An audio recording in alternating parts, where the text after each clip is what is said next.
मिज़ुकी का फादर उसके रूम में आता है और उससे कहता है रियोसुके की फैमिली तुम्हारे लायक बिल्कुल नहीं है और वो तुम्हें खुश नहीं रख पाएंगे। तो मिज़ुकी कहता है सारी गलती मेरी है, मैंने ही रियोसुके को फोर्स किया था मेरे साथ शादी करने के लिए। मेरी ही वजह से उसने सबके सामने कबूल किया कि वो एक गे है, जबकि वो अभी रेडी भी नहीं था। शायद मैं उसे कभी खुश नहीं रख पाऊंगा। मिज़ुकी के फादर कहते हैं तुम्हारी कोई भी गलती नहीं है, सारी गलती उस लड़के की है। मिज़ुकी उनसे कहता है डैड, आपको रियोसुके के फादर से इस तरह बात नहीं करनी चाहिए थी। जिस तरह आपने मेरा गे होना एक्सेप्ट किया, इस तरह आपको भी एक्सेप्ट करना चाहिए कि क्यों रियोसुके सबको नहीं बता पा रहा है कि वो एक गे है और क्यों उसके फादर होमोसेक्सुअलिटी को एक्सेप्ट नहीं कर पा रहे हैं। वेडिंग होस्ट बाहर से सारी बातें सुन रहा था। जब मिज़ुकी अकेला रह जाता है तो वो अपने कान से वो इयररिंग निकाल देता है। तभी रियोसुके वहाँ आता है। वो उससे कहता है फाइनली मैंने तुम्हें ढूंढ ही लिया।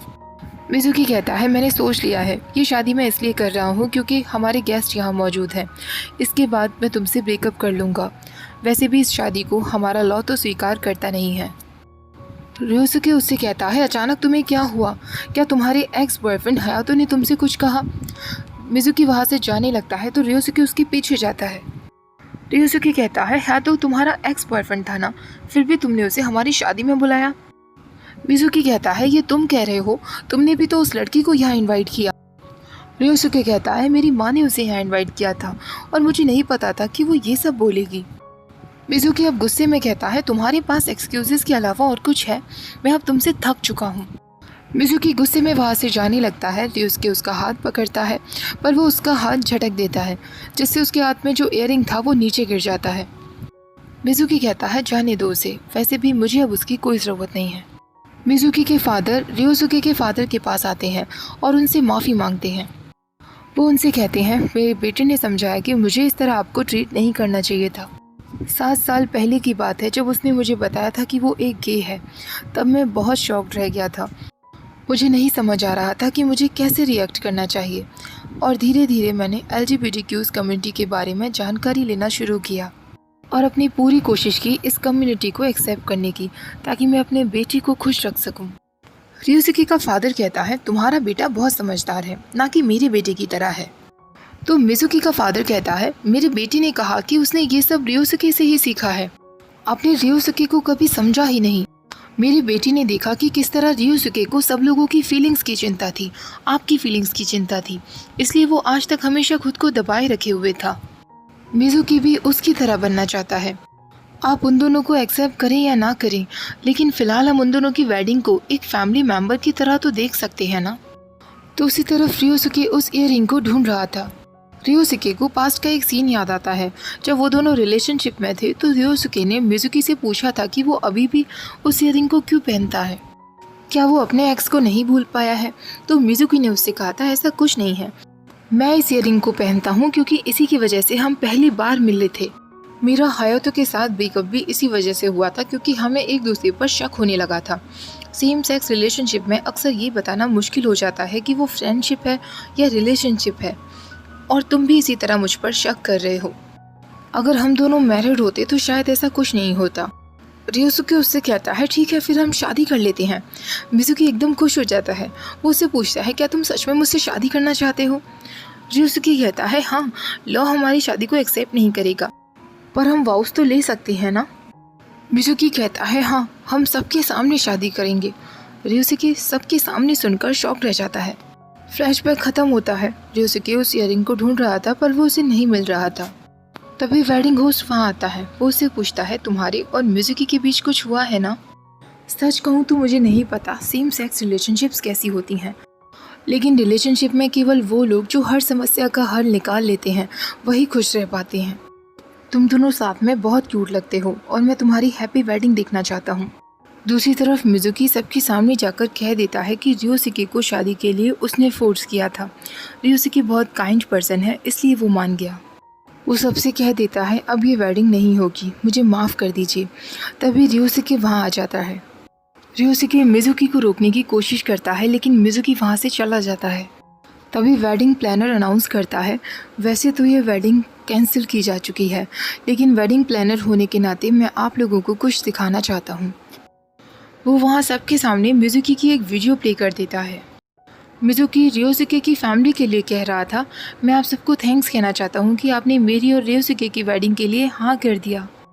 जब मैंने इस बारे में सुना था तो मैं इतना ज़्यादा खुश था कि मेरी आंखों में आंसू ही आने लगे थे।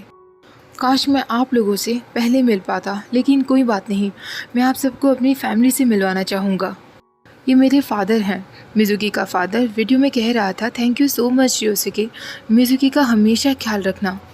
मिज़ुकी कहता है, मैं सच में बहुत खुश हूँ कि मुझे आपकी फैमिली का एक हिस्सा बनने का मौका मिल रहा है। अभी मैं बहुत ज़्यादा खुश नहीं हूँ, लेकिन मैं अपनी पूरी कोशिश करूँगा कि मैं रियोसुके को हमेशा खुश रखूँ और उसके लायक बन सकूँ। ये सब देखने के बाद वहाँ जितने भी लोग बैठे हुए थे सबकी आंखों में आंसू आने लगते हैं। रियोसुके भी रोने लगता है। रियोसुके तुरंत वहाँ से एक लेमन उठाता है और मिज़ुकी की तलाश में वहाँ से भाग जाता है। फ्लैशबैक का एक सीन दिखाया जाता है जब रियोसुके अपने स्टूडेंट्स के साथ लेमन फार्म सीखने के लिए आया हुआ था और उसका सामना दूसरी बार मिज़ुकी से हुआ था जब वो अपने लेमन फार्म पर काम कर रहा था। रियोसुके उसके फार्म का लेमन खाता है।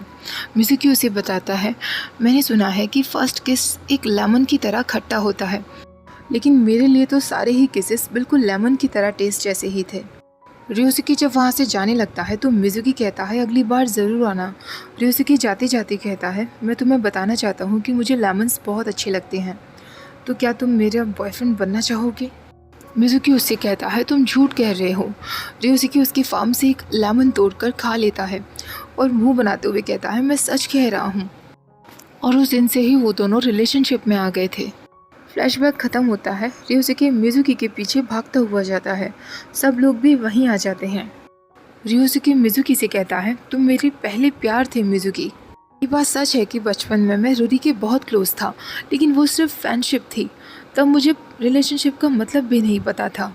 मुझे बहुत बुरा फील होता था कि सबको अपना अपना प्यार मिल जाता है, मुझे किसी से क्यों प्यार नहीं होता। और फिर तुम मेरी लाइफ में आए, तब मैंने जाना कि प्यार क्या होता है। मैं हमेशा सिर्फ तुम्हारे बारे में ही सोचता रहता था। ऐसा पहली बार था कि मैं खुद से ज़्यादा किसी दूसरे के लिए खुशियाँ मांगता था।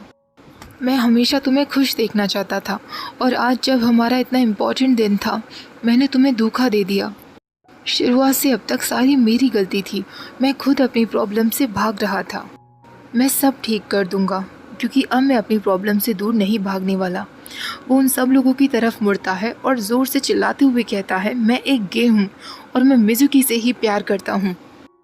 मैं ज़िंदगी भर मिज़ुकी को खुश रखना चाहता हूँ। सब लोगों की आंखों में आंसू आने लगते हैं। रियोसुके कहता है, मैं चाहता हूँ कि आप सब हमें एक्सेप्ट करें और हमें कॉन्ग्रेचुलेट विश करें। वो मिज़ुकी से कहता है, मिज़ुकी क्या तुम मुझसे फिर से शादी करोगे? मिज़ुकी उससे कहता है, तुम झूठ बोल रहे हो, और उसके हाथ में से लेमन लेकर उसे खाने का इशारा करता है। रियोसुके तुरंत उसे खा लेता है। मिज़ुकी उससे कहता है, तुमने इतनी देर क्यों कर दी? अब सब खत्म हो गया।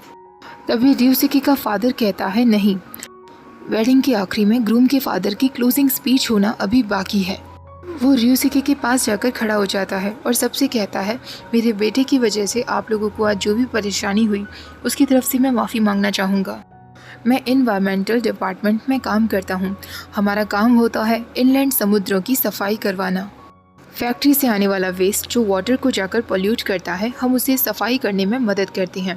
जैसा कि आप देख रहे हैं कि आज समुद्र कितना नीला और ब्यूटीफुल दिख रहा है, लेकिन आर्टिफिशियल क्लीनिंग की वजह से ये पानी अपने न्यूट्रिशंस खो चुका है। ये अब फिशेस और काफ़ी सारे जानवरों के रहने लायक नहीं बचा है। आज मुझे सीख मिली है कि समुद्र को एक सिंगल शेड ब्लू कलर का बना देना उसे प्योर करने का आंसर नहीं था, लेकिन इसके सारे कलर्स और इसके शेड्स को एक्सेप्ट करना, जिससे ये तरह तरह के जानवरों के रहने काबिल बन सके, तब ये समुद्र असलियत में ब्यूटीफुल कहलाया जाता। आज की वेडिंग ने मुझे यही रियलाइज़ करवाया है। वो रियोसुके और मिज़ुकी की तरफ बढ़ते हुए कहता है, तुम दोनों आज बहुत ब्यूटीफुल थे। वो सबसे कहता है, मेरे दोनों बेटे अभी शायद इस काबिल नहीं हैं, लेकिन मैं चाहूँगा कि आप उन्हें कॉन्ग्रेचुलेट विश करें और उन दोनों को साथ में ग्रो होते हुए देखें। सब उनकी स्पीच पर तालियां बजाते हैं और रोने लगते हैं। वो रियोसुके का हाथ पकड़ते हुए उसके सामने सिर झुकाता है। सबको तालियां बजाता हुआ देखकर रियोसुके सोचने लगता है, मुझे नहीं पता था कि खुद को एक्सेप्ट करने के बाद मुझे इतना अच्छा फील होगा। रियोसुके और मिज़ुकी भी एक दूसरे को गले लगाते हैं और उन दोनों की वेडिंग एक बार फिर से होती है। और इस बार सब उन्हें कॉन्ग्रेचुलेशंस विश करते हैं। और यहीं पर ये मूवी एंड हो जाती है। आई नो आप लोग सोच रहे होंगे लास्ट में एक किस तो होना चाहिए था। मैं भी यही सोच रही थी, पर कोई बात नहीं यार, मूवी की स्टोरी लाइन तो बहुत ही ज़्यादा क्यूट थी। आपको कैसी लगी मूवी कमेंट सेक्शन में मुझे ज़रूर बताइएगा। वीडियो पसंद आई हो तो प्लीज़ लाइक शेयर, चैनल को सब्सक्राइब करना मत भूलिएगा। Thank you for watching, bye bye.